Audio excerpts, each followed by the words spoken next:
Nyo po ba yan? Nakita nyo po ba yan? Yan. Yan. Hindi ko po kilala ang Panginoon nung araw na yan.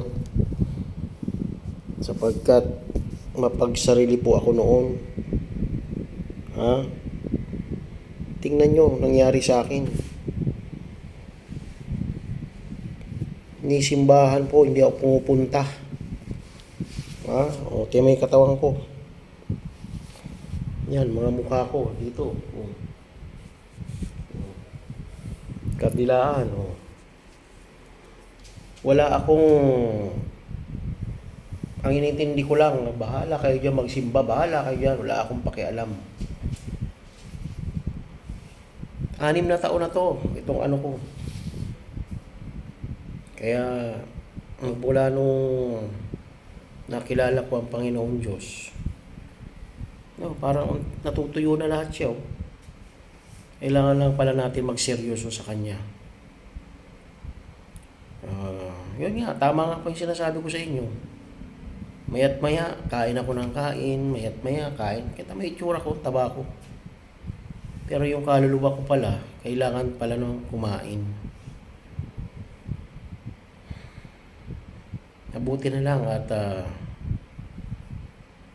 naipasok ko sa isip ko at puso ko ang Panginoon. Sana ganon din kayo. Kasi mamamatay tayong lahat. Tapos wala tayong nagagawa sa kapwa natin. Dalawa lang naman pupuntahan natin eh.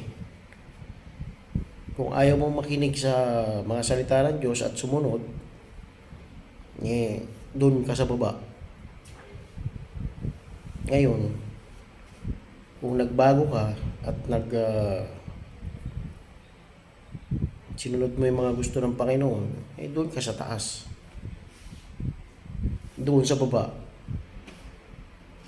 Pag nagpiprito ka ng isda, kung mainit sa baba. Pero doon sa taas, nako, sobrang ganda daw. Isipin mo, siya ang gumawa sa atin, tapos hindi natin siya pinapahalagahan. Ang pinapahalaga natin yung ginawa sa baba. Yayayain ka magsimba, yayayain ka. Sabi sa'yo, ay ayoko, may lakad ako. Oh, di ba?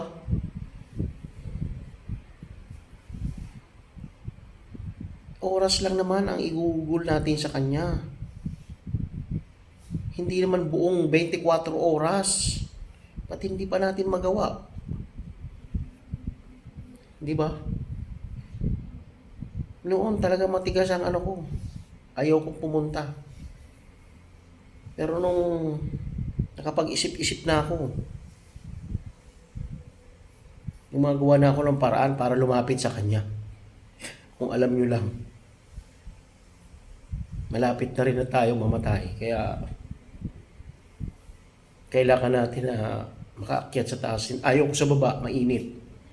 Dito na nga lang, isa lupa pa lang. Ha? Yan mo, naka-electric pan ako, mainit. Masinagal lang tayo ng init dyan sa labas.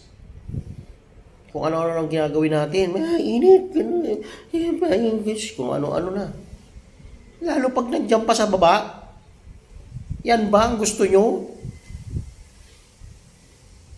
Sige, alak, inom, sige. Sakit ang ginagawa sa atin.